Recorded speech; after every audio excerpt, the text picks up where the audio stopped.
Can you imagine walking in, you're in the mood to be in the bedroom and you're stuck in the kitchen? Or you're in the mood to be in the bathroom and you're down in the den. You would not feel comfortable if you walked in and there were no walls in your garden. Can you imagine walking into your house and all you had was 8 little green vinyl chairs up against the front wall? Would that excite you? I hope not. But yet, we walk out into our gardens. What do? We got basic 12 plants, and we can see everything we own. We have no different spaces. We don't have rooms for the different emotions that we have. We know based on inside, we like to be in different spaces. It's the same outside. There's nothing worse than opening your door and seeing every plant you own. You don't want to be out there. That's why people don't want to spend time out in their gardens. We've got it completely backwards. You know, collecting plants, people always say, especially landscape people, that's a bad thing. You shouldn't be a collector of plants. Well, why? You know why they say that? Because they can't design it on paper. That's hard to design. They want things that they can design on paper. And most of them, again, don't know plants. So you intimidate them when you have more than the 12 plants that they learned in college. Now, what can you do with colors, textures, and forms? That's the 3 most important things in putting plants together in the garden. You can either repeat them or you can contrast them, colors, textures, and forms, based on what you like in your garden. So let's take and just zero in on one of those areas within that. All right, here we are. This is zooming down into a small area, and I learned there's a technical name for something like this. It's called a vignette. That's when you have more than one plant in your little picture. Now, I invented this thing called a human viewfinder. So I go out in my garden, and I stand there like this.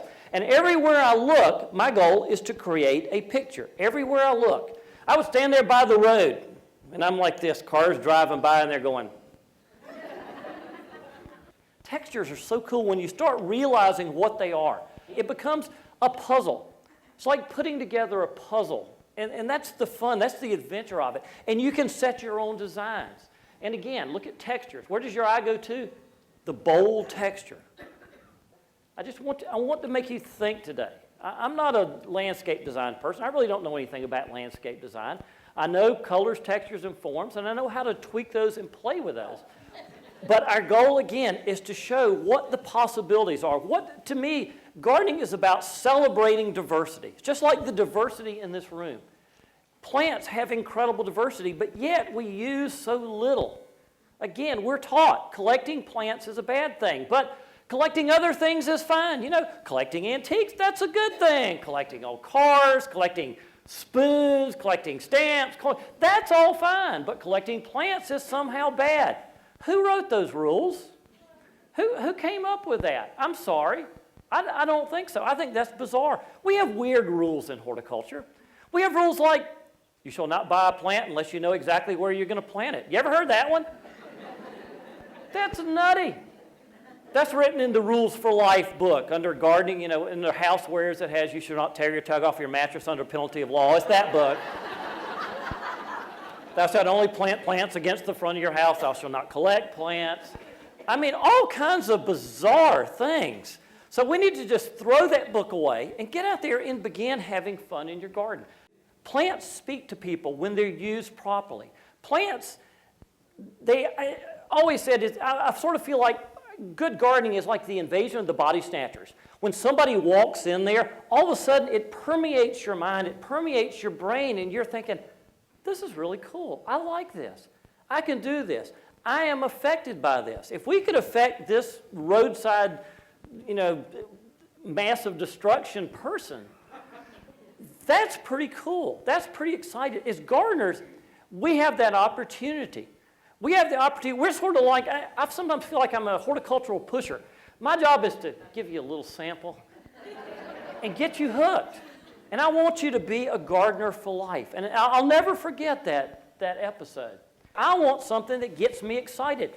It's all about anticipation. Everything in life. Life is about anticipating tomorrow, anticipating the next day, looking forward to it. When your house is boring, like we looked at earlier, what do you anticipate when you walk out? Nothing, because it looks the same all the time. People have got in this bizarre notion now. They come into the garden centers.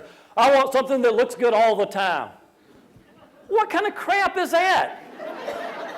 Do you look good all the time? If so, I'm going to buy you a new mirror, because I don't think so. Look at yourself in the morning. Look at yourself after the party late at night. You look like hell. It's all about bringing fun into the garden. And that's what we really miss so much. And then using plants that are natural reseeders. This word used to be naturalized. It was a good word then. It's now become invasive. It's the same plant. They do the same thing. It's all in how we're phrasing the plant. Again, think of your gardens as big jigsaw puzzles. And how do we go about putting those together? Once we've got them together, then what do we have to do? We have to start over so often. And that's the beauty of growing large numbers of plants, diverse plants, not the same plant.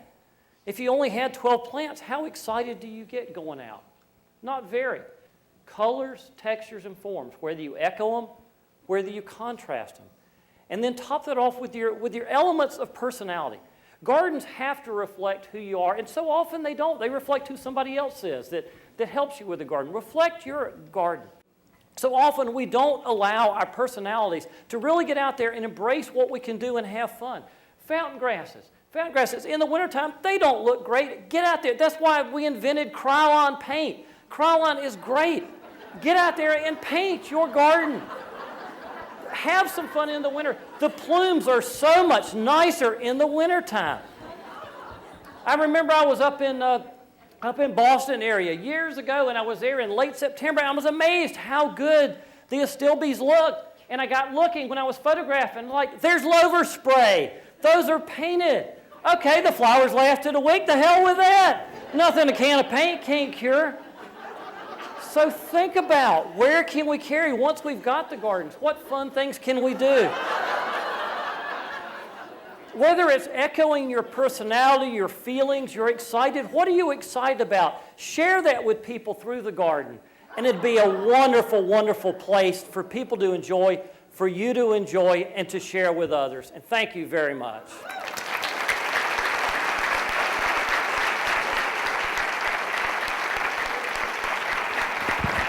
And please don't forget about the flower show. It's coming up. It was very exciting this year. Passion is our theme.